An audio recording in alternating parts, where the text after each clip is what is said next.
pardavėjo nuomotojo duomenys įvedami per kairiojo meniu įskleidžiamąją skiltį administravimas, pasirinkus skirtį pardavėjai. Atsidaro puslapis, kuriame matome pardavėjų sąrašą. Jame matosi jau įvesto vieno pardavėjo pagrindiniai duomenys. Šioje programos versijoje galima naudoti tik vieną pardavėją, kuris bus pastolių nuomotojas. Tačiau yra ir kita programos versija, kurioje pardavėjų skaičius neribojamas. Taigi, jei reikia daugiau nei vieno pardavėjo priklausomai nuo įmonės, kuri naudosi šią programą poreikiu, galite pasirinkti kitą versiją arba išplėsti šios versijos funkcionalumą neribotam pardavėjų skaičiui. Paspaudus mygtuką pridėti pardavėją, atsidaro puslapis, kuriame įvedami reikiami duomenys.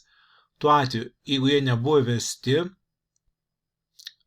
šalia laukų, kuriuose reikia įvesti privalomus duomenys, etikečių yra raudona žvaigždutė.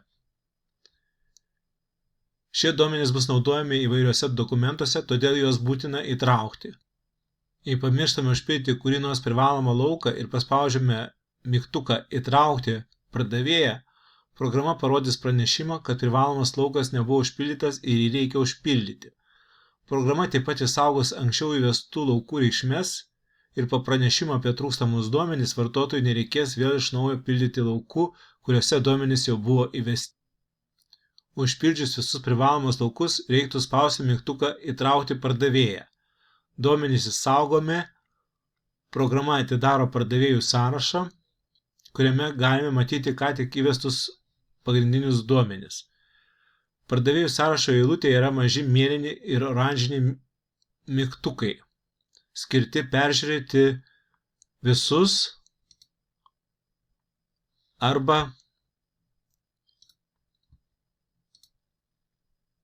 redaguoti reikiamus duomenis. Mes peržiūrime šios puslapius. Jie turi mygtuką, leidžiantį tiesiogiai grįžti į pardavėjų sąrašo puslapį, nenaudojant kairiajame meniu esančios administravimo skilties.